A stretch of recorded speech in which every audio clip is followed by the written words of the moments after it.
What's up people et bienvenue dans cette nouvelle vidéo tuto spéciale corde à sauter.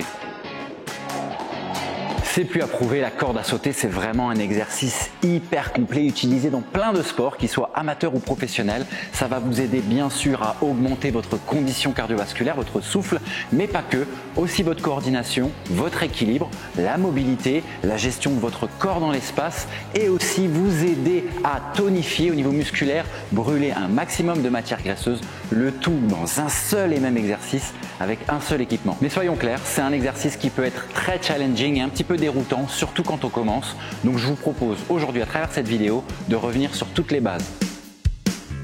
La première base, c'est le choix de la corde à sauter. Il existe d'innombrables marques et gammes de cordes à sauter différentes. L'important, ça va être de choisir la bonne pour vous par rapport à vos objectifs et votre niveau. Ici, je suis sur une corde de vitesse très fine qui, par définition, sert à travailler la vitesse. Alors l'avantage principal de cette corde, je trouve, c'est le fait qu'on puisse la régler. Vous avez une petite molette ici qu'on dévisse et là vous pouvez commencer à régler la longueur de la corde en fonction de votre taille. Ça c'est génial parce que vous n'avez plus besoin de vous prendre la tête sur ok, quelle corde je choisis, quelle taille, ça s'adapte à tout le monde. Le deuxième avantage selon moi, ce sont les poignées. Je les trouve très ergonomiques, très pratiques, très légères et donc c'est facile de pouvoir entamer les rotations grâce à ces poignées là, je les trouve vraiment top. Et le petit inconvénient pour moi, parce que oui, il en faut bien un, c'est que selon moi, ce ne sont pas des cordes qui sont faites pour les débutants. Il faut déjà avoir de bonnes notions de la corde à sauter, que ce soit d'équilibre ou de coordination, avant de pouvoir utiliser cet équipement. C'est d'ailleurs pour ça qu'on l'appelle corde de vitesse, par définition. Vous allez pouvoir commencer à travailler votre vitesse d'exécution à partir du moment où les bases sont maîtrisées. Donc je vous déconseille de vous équiper de ce type de corde-là si vous débutez. Ça, c'est perso ma corde préférée. Elle est adaptable pour tout le monde, à tous les niveaux, que ce soit les débutants, intermédiaires ou avancés. Pourquoi je l'adore? Parce que en fait, elle est montée sur roulement, et ce roulement va permettre au moment de la rotation de faire le minimum d'effort au niveau des bras, simplement grâce à un petit mouvement de poignet, comme on va voir tout à l'heure. La corde, elle va prendre de la vitesse et vous allez aussi pouvoir vous-même gérer cette vitesse plus facilement que la corde qu'on a vue précédemment. Cette corde-là, vous pouvez la trouver partout dans les magasins de sport de manière générale. Celle-là, je l'ai trouvée dans un magasin de boxe, puisque voilà, vous savez très bien que en boxe, on utilise beaucoup la corde à sauter. Le poids, je trouvais intéressant parce qu'il va vous permettre de vraiment ressentir le mouvement et quand on commence, c'est important de ressentir le mouvement. Bref, je partirai sur ce type de corde. Alors du coup, si on part sur cette corde-là, comment on la choisit? C'est toujours la fameuse question. En fait, c'est tout con. Vous allez ouvrir la corde, puis vous allez placer vos pieds ici au centre. Vous allez essayer de bien centrer ça donc au départ. Voilà, on s'assure que c'est de la même longueur à droite qu'à gauche. Voilà, on galère un petit peu, mais c'est pas grave, on partage la galère. Et une fois que vous avez la corde ici, vous resserrez bien vos pieds et vous allez passer ça sous les aisselles. Si vous voyez que les poignets atteignent les aisselles, c'est que la corde elle est faite pour vous, elle est à votre taille. Si évidemment c'est trop court, c'est une corde qui n'est pas assez grande. Si ça dépasse les aisselles, je le fais comme ça, c'est magnifique, regarde, très stylé, c'est qu'elle est trop grande et dans tous ces cas-là, trop grand ou trop petit, vous allez à un moment donné galérer. Donc c'est très important de choisir une corde à sa taille. Voilà, j'ai envie de faire ça.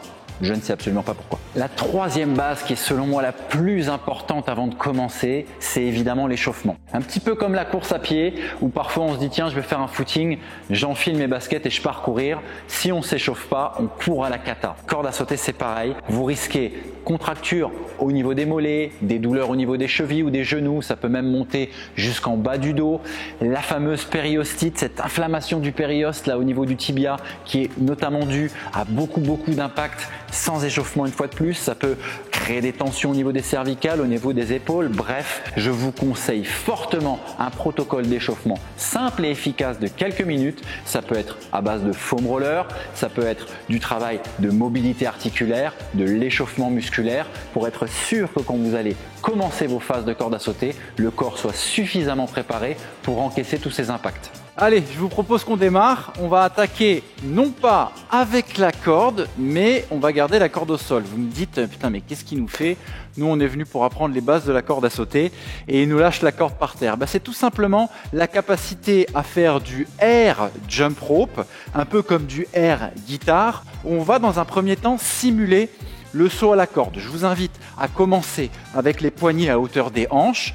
Essayez de coordonner votre rotation de poignet avec le jump donc être équilibré en termes de rythme. J'ai commencé, comme vous l'avez constaté, avec les 2 pointes de pied en même temps. C'est très souvent comme ça qu'on débute. Puis ensuite, je vais essayer d'alterner gauche et droite. À terme, ce serait top qu'on puisse réussir à travailler sur la corde à sauter comme ça, d'un pied à l'autre. La deuxième étape, c'est évidemment de commencer avec la corde, sinon le tuto il a absolument aucun intérêt. Je vais attaquer en marchant d'abord un petit peu dessus, histoire de la détendre, et puis on va essayer de réitérer le même mouvement que tout à l'heure, en y allant doucement.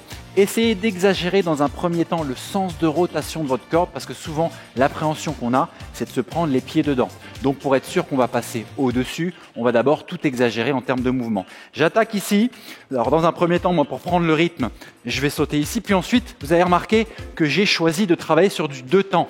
Donc ça donne 1, 2, je saute, 2, je saute, 1, 2, 1, 2. C'est ce qui va vous permettre de pouvoir trouver cet équilibre. Vous avez vu, j'exagère un petit peu mon sens de rotation avec mes bras. C'est ce qui me permet de prendre de l'assurance, de travailler sur mon saut. À terme, on va vouloir réduire tout ça. Évidemment, pense à souffler.